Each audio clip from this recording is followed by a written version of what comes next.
2000 வருஷத்துக்கு முன்னாடி எழுதப்பட்ட திருக்குறளுக்கும், அதாவது நம்ம திருவள்ளுவர் சொன்ன விஷயத்துக்கும், 21ஆம் நூற்றாண்டைச் சேர்ந்த குவாண்டம் இன்ஃபர்மேஷன் தியரிக்கும் ஒரு நேரடி தொடர்பு இருக்குன்னு சொன்னா உங்களால நம்ப முடியுமா? கொஞ்சம் யோசிச்சு பாருங்க. ஆமா. இத கேட்கும்போதே ரொம்ப ஆச்சரியமா தான் இருக்கு. ஏன்னா இந்த வினை அல்லது கர்மா அப்படிங்கிற வார்த்தைய கேட்ட உடனே நம்மள நெறைய பேருக்கு ஒரு பிம்பம் வரும். கரெக்ட். ஏதோ மேலோகத்துல ஒருத்தர் உட்கார்ந்துகிட்டு நம்ம பாவ புண்ணியங்கள் எல்லாம் ஒரு பெரிய கணக்கு புத்தகத்துல எழுதிக்கிட்டு இருக்கார் அப்படிங்கிற ஒரு கற்பனை தான் வரும். ஆனா இந்த சோர்ஸ்கள ரொம்ப ஆழமா படிச்சு அனலைஸ் பண்ணும்போது தான் ஒரு விஷயம் ரொம்ப தெளிவா புரியுது. வினை அப்படிங்கிறது வெறும் ஒரு தத்துவமோ இல்ல மக்கள பயமுறுத்துற ஒரு டூலோ கிடையாது. ஆமா. அது முற்றிலும் ஒரு இயற்பியல் மற்றும் நரம்பியல் சார்ந்த ஒரு பிரபஞ்ச அறிவியல். இப்போ நியூட்டனோட 3ஆம் விதிய நம்ம எல்லாரும் ஸ்கூல்ல படிச்சிருப்போம். ஒவ்வொரு விசைக்கும் சமமான எதிர்விசை உண்டு. எக்ஸாக்ட்லி. ஒரு செயலைச் செய்தால் அதற்கான விளைவு திருப்பி தாக்கும். இதத்தான் திருவள்ளுவர் பிறர்க்கின்னா முற்பகல் செய்யின் தமக்கின்னா பிற்பகல் தாமே வரும் அப்படின்னு தன்னோட 319வது குறள்ல ரொம்ப தெளிவா வரையறுத்துள்ளார். இதுல ரொம்ப சுவாரஸ்யமான விஷயம் என்னன்னா, இந்த ஆக்ஷன் அண்ட் ரியாக்ஷன் கோட்பாட்ட நவீன குவாண்டம் அறிவியலோட ஒப்பிட்டு பார்க்கிறது தான். கண்டிப்பா. குறிப்பா குவாண்டம் இன்ஃபர்மேஷன் தியரி என்ன சொல்லுதுன்னா, இந்த பிரபஞ்சத்துல எந்த ஒரு தகவலும், அதாவது எந்த ஒரு இன்ஃபர்மேஷனும் எப்போதுமே அழிக்கப்படுவதில்லை. அது ஒரு எண்ணமாக இருக்கலாம், ஒரு சொல்லாக இருக்கலாம், இல்ல ஒரு பௌதீக செயலா கூட இருக்கலாம் இல்லையா? ஆமா, நீங்கள் செய்யும் ஒவ்வொரு செயலும் இந்த பிரபஞ்சத்தின் குவாண்டம் ஃபீல்டுல ஒரு அழிக்க முடியாத அலைவடிவ பதிவை உருவாக்குகிறது. இதை ஒரு வேவ் ஃபார்ம் இம்ப்ரிண்ட் அப்படின்னு நம்ம புரிஞ்சுக்கலாம். அப்போ இந்த தொடர்ச்சியான அலைவடிவ பதிவுகளைத்தான் நம்ம முன்னோர்கள் வினை அப்படின்னு அழைத்தார்கள், கரெக்டா? சரியா சொன்னீங்க. இதைத்தான் வள்ளுவர் தன்னோட 202வது குறள்ல தீயவை தீய பயத்தலால் தீயவை தீயினும் அஞ்சப்படும் என்று ரொம்ப ஆழமா எச்சரிக்கிறார். ஒரு நிமிஷம். இப்போ நீங்க சொல்றத பார்த்தா வள்ளுவர் குவாண்டம் இயற்பியல அப்படியே தெரிஞ்சு வச்சிருந்தார் அப்படின்னு சொல்ற மாதிரி இருக்கே. நம்ம எண்ணங்கள் எல்லாம் அப்படியே ஸ்பேஸ்ல அலை அலையா மிதந்துட்டு இருக்குன்னு நிஜமாவே சொல்றீங்களா? அதாவது இல்ல, இதை ஒரு ஆழமான உருவகமாக, ஒரு மெட்டபாரிக்கல் ஓவர்லேப்பாக தான் நாம் பார்க்க வேண்டும். வள்ளுவர் ஒன்னும் லேப்ல உட்கார்ந்துகிட்டு குவாண்டம் சமன்பாடுகளை எழுதல. ஹம். ஆனா இந்த பிரபஞ்சம் எப்படி இயங்குகிறது அப்படிங்கிற அந்த மெக்கானிக்ஸ அவர் தன்னோட உள்ளுணர்வால ரொம்ப துல்லியமா புரிஞ்சுக்கிட்டார். ஆமா, ஒரு தீய செயல் நெருப்பை விட ஆபத்தானதுன்னு அவர் சொல்றதுக்கு ஒரு சயின்டிபிக் காரணம் இருக்கு.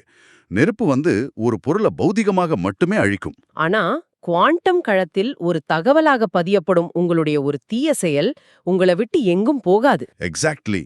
அது மீண்டும் ஒரு எதிர்விசையாக, ஒரு ரியாக்ஷனாக உங்களிடமே திரும்பி வரும். இது ஏதோ தத்துவார்த்தமான பயமுறுத்தல் இல்ல. பிரபஞ்சத்தோட தகவல் பாதுகாப்பு விதிய, அதாவது கன்சர்வேஷன் ஆஃப் இன்ஃபர்மேஷனை தான் இது மறைமுகமா சுட்டிக்காட்டுது. அப்போ இந்த வினை அப்படிங்கிறது வெறும் வெளியுலகத்துல நடக்கிற ஒரு பிசிக்கல் ஆக்ஷன் மட்டும்தானா?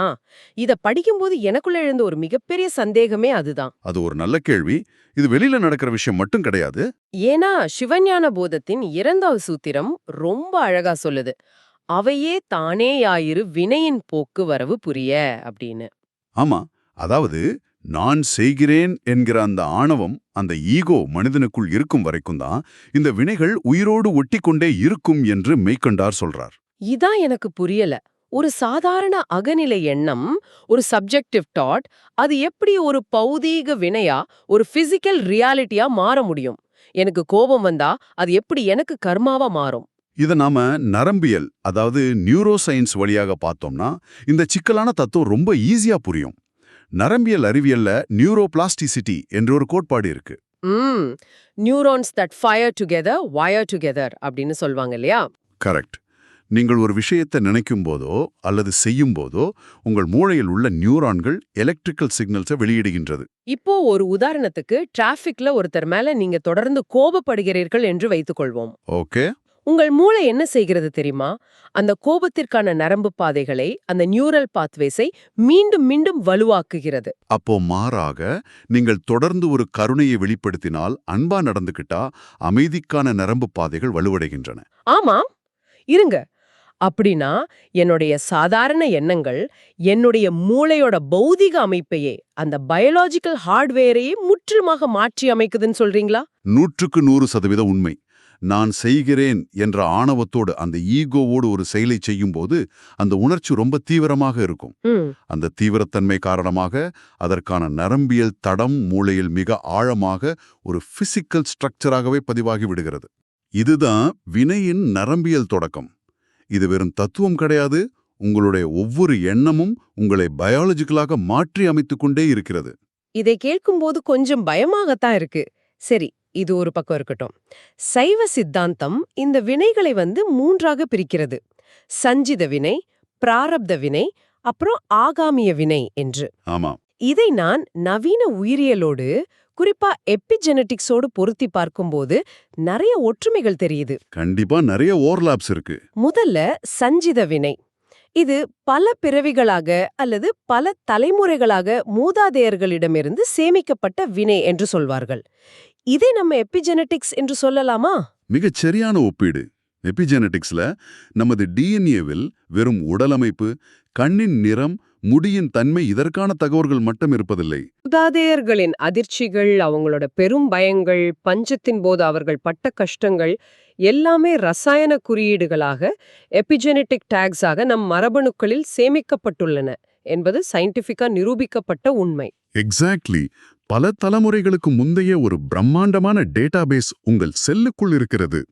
இந்த பெரிய கலெக்ஷனை தான் நம்ம சஞ்சித வினை அப்படின்னு சொல்றோம். ஆனா இப்போ என்னோட தாத்தா பட்ட கஷ்டமும் பயமும் எனக்குள்ள இருக்குன்னா, நான் எப்படி அதுல இருந்து வெளியே வருது? எல்லாமே முன்னாடியே தீர்மானிக்கப்பட்ட ஒன்றுதானா? இங்கேதான் பிராரப்த வினையை நான் புரிஞ்சுக்கணுமா? ஆமா, இந்த பிரம்மாண்டமான சஞ்சித வினை டேட்டாபேஸிலிருந்து இந்த பிறவிக்கு அல்லது இந்த குறிப்பிட்ட காலகட்டத்திற்கு நீங்கள் அனுபவிக்க எடுத்துக்கொண்ட வினைதான் பிராரப்த வினை. இதே உயிரியல்ல ஜீன் எக்ஸ்பிரஷன் என்று சொல்வார்கள் இல்லையா? கரெக்ட்.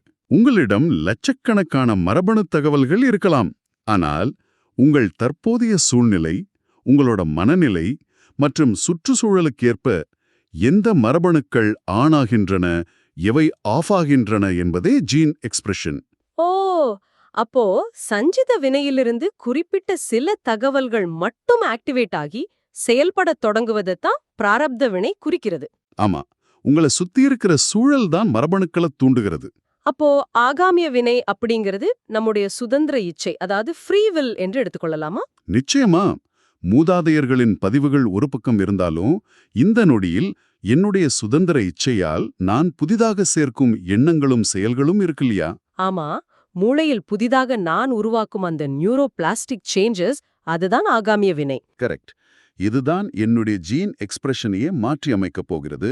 மூதாதையர்களின் எபிஜெனடிக் டேக்ஸ் உங்களை தூண்டலாம், ஆனால் அந்த தூண்டுதலுக்கு நீங்கள் எப்படி ரியாக்ட் செய்கிறீர்கள் என்பது உங்கள் கையில் உள்ள ஆகாமிய வினை. இதை பார்க்கும்போது மனித உடலே ஒரு பிரம்மாண்டமான கர்ம பதிவேடு, ஒரு கார்மிக் லெட்ஜர் மாதிரி தான் செயல்படுதுன்னு தோணுது. ஆமா, இது ஒரு தொடர்ச்சியான சுழற்சி.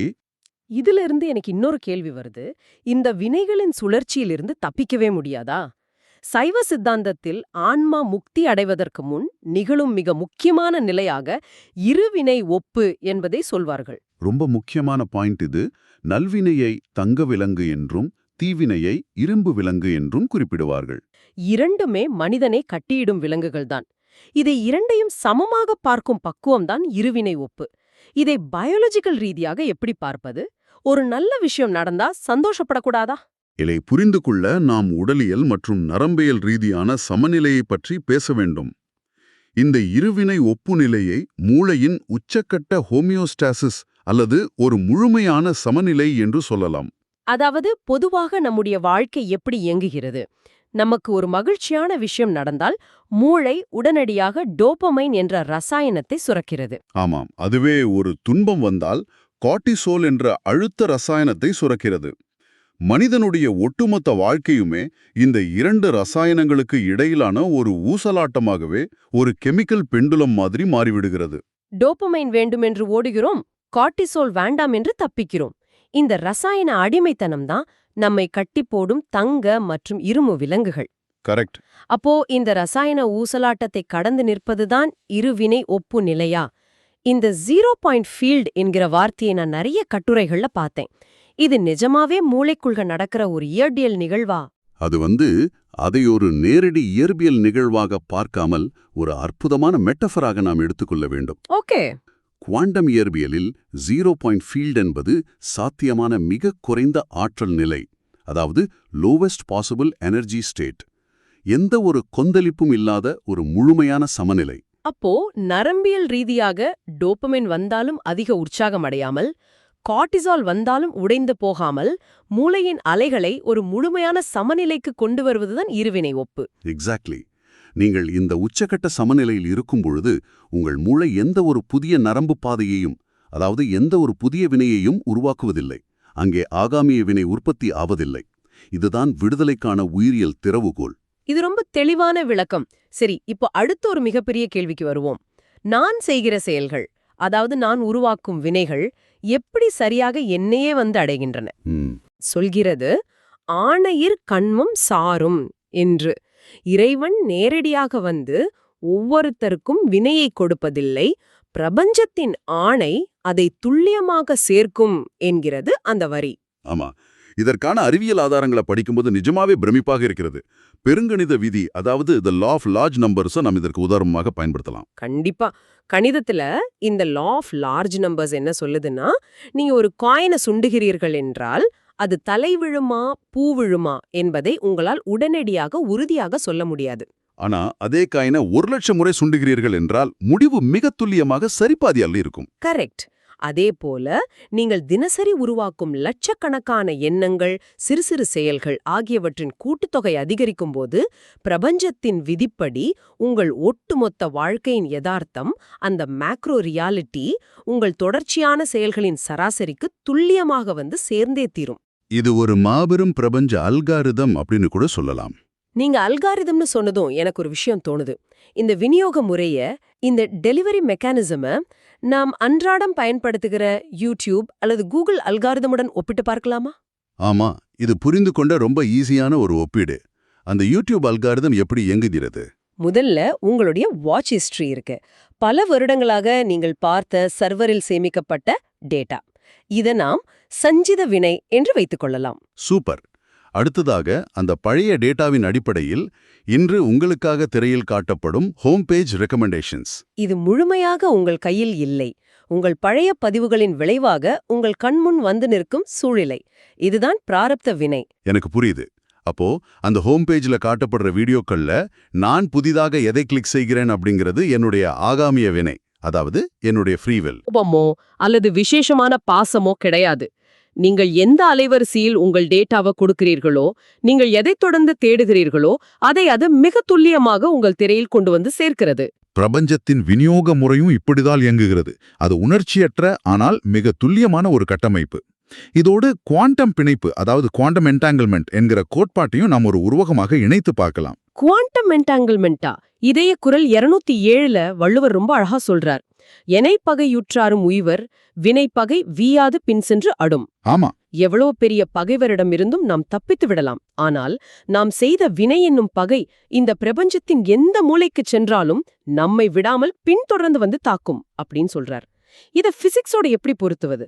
குவாண்டம் பிணைப்பு என்பது 2 அணுத்துகள்கள் ஒரு முறை இணைந்துவிட்டால் பின்பு அவற்றை பிரபஞ்சத்தின் இரு வேறு மூலைகளுக்கு கொண்டு சென்றாலும் ஒன்றில் ஏற்படும் மாற்றம் வினாடி பொழுதில் இரண்டாவதிலும் எதிரொலிக்கும் ஒரு நிகழ்வு. இடையில உள்ள ஸ்பேஸ் மற்றும் டைம் அங்கே பொருட்டல்ல. இது இயற்பியலில் நடக்கும் ஒரு உண்மை. ஆமா, இது அப்படியே நமது வினைகளுக்கு ஒரு உருவகமாக பொருத்தி பாருங்கள். நீங்கள் ஒரு செயலை செய்யும்போது உங்களுக்கும் அந்த செயலின் விளைவுக்குமான ஒரு பிணைப்பு அந்த வினாடியே உருவாகி விடுகிறது. ஸ்பேஸ் மற்றும் டைம் அதை தடுக்க முடியாது. அது உங்களை தேடி வந்தே தீரும். ஆனா இங்கேதான் எனக்கு ஒரு முக்கியமான சந்தேகம் வருது. நீங்க சொல்ற அல்காரிதம், இந்த என்டாங்கிள்மெண்ட் எல்லாம் இவ்ளோ துல்லியமா வேலை செய்யுதுன்னா ஏன் கெட்டவர்கள் செழிக்கிறார்கள், நல்லவர்கள் ஏன் துன்பப்படுகிறார்கள்? இது ரொம்ப பழமையான கேள்வி என்றாலும் நம்ம விவாதத்தின் அடிப்படையில் இதற்கு ஒரு சயின்டிபிக் விளக்கம் இருக்கு. என்னது? இதை புரிந்து கொள்ள நாம் ஒரு கால இடைவெளி, அதாவது ஒரு டைம் லேக் என்பதை பற்றி தெரிந்து கொள்ள வேண்டும். இயற்பியலில் எந்த ஒரு ஆற்றல் பரிமாற்றத்திற்கும் ஒரு கால அவகாசம் தேவை. அதாவது குவாண்டம் அலைவடிவத்தில் பதியப்படும் உங்கரின் ஒரு செயல் பௌதிக வாழ்வில் ஒரு சம்பவமாக மாறுவதற்கு ஒரு குறிப்பிட்ட ஜெஸ்டேஷன் பீரியட் தேவைப்படுகிறது. கரெக்ட். ஒரு விதையை விதைத்த உடனே மரம் முளைப்பதில்லையே, அதுபோலதான் இதுக்கு ஒரு ஃபினான்ஷியல் அனாலஜி கூட சொல்லலாம். ஓ, இந்த கெட்டவர்கள் செழிப்பது என்கிற விஷயத்த ஒரு ஃபிக்ஸ்டு டெபாசிட் உதாரணத்தை வச்சு விளக்கலாம் இல்லையா? ஆமா, ஒருத்தர் தொடர்ந்து தவறுகள் செய்கிறார், அடுத்தவர்களை ஏமாற்றுகிறார். ஆனால் அவர் பெரும் செல்வத்தோடு வாழ்கிறார் என்று வைத்துக்கொள்வோம். அவர் எப்படி செழிப்பாக இருக்கிறார்? அவர் தனது மூதாதையர்கள் அல்லது முந்தைய காலத்தின் சஞ்சித வினை என்ற ஃபிக்ஸ்டு டெபாசிட்டை உடைத்து அதிலிருந்து பணத்தை எடுத்து செலவழித்துக் கொண்டிருக்கிறார் என்ற அர்த்தம். எக்ஸாக்ட்லி. அவர் புதிதாக எந்த நல்வினையையும் முதலீடு செய்யவில்லை. அந்த பேலன்ஸ் தீர்ந்த மறுகணமே அவர் மாபெரும் வீழ்ச்சியை சந்திப்பார். இது ரொம்பவும் பொருத்தமான ஒப்பீடு. அது மட்டுமல்ல, வெளியே அவர் செழிப்பாக தெரிந்தாலும் உயிரியல் ரீதியாக அவருக்குள் என்ன நடக்கிறது தெரியுமா? அவங்க விலையுயர்ந்த கார்கள்ல செல்லலாம், பெரிய பங்களாக்கள்ல தூங்கலாம். ஆனா அவர்களின் மூளையின் அமிக்டாலா எனப்படும் பயமையம் எப்போதுமே உச்சகட்ட விழிப்பிலேயே இருக்கும். ஆமா, குற்ற உணர்ச்சியும் மாட்டிக்கொள்வோமோ என்ற பயமும் கார்டிசோலின் நரம்புகளில் தொடர்ந்து பாய்ச்சு கொண்டே இருக்கும். வெளியில் தெரிவது வாழ்க்கை அல்ல, மூளையின் உள்ளே நடக்கும் அந்த ரசாயன போரே உண்மையான வாழ்க்கை. அந்த போரில் அவர்கள் தோற்றுக்கொண்டுதான் இருக்கிறார்கள். இதை கேட்கும்போது ஒரு பக்கம் நல்லவர்களுக்கு கொஞ்சம் நிம்மதி கிடைக்கும். ஆனா எல்லாமே சரியாக செய்யும், நேர்மையாக இருக்கும் ஒரு நல்லவருக்கு ஏன் கஷ்டங்கள் வருது? இதையும் அதே ஃபினான்ஷியல் உதாரணத்தோடு சொல்லலாம். நாம் இப்போது நல்லதே செய்தாலும் நமக்கு துன்பம் வருகிறது என்றால், நாம் முந்தைய காலத்தில் உருவாக்கப்பட்ட வினைக்கடனை, அதாவது எபிஜெனடிக் டெப்டை, இப்போது மாதா மாதம் செலுத்தும் இஎம்ஐ போல அடைத்துக் கொண்டிருக்கிறோம். ஓ, நம் வருமானத்தில் ஒரு பகுதி பழைய கடனை அடைக்கச் செல்வது போல, நாம் இப்போது செய்யும் நல்வினையின் பலன்கள் அந்த பழைய எபிஜெனடிக் கடனை சரி செய்ய பயன்படுகிறது. மிகச்சரி. ஆனால் இதில் ஒரு மிகப்பெரிய நம்பிக்கை ஒளி இருக்கிறது.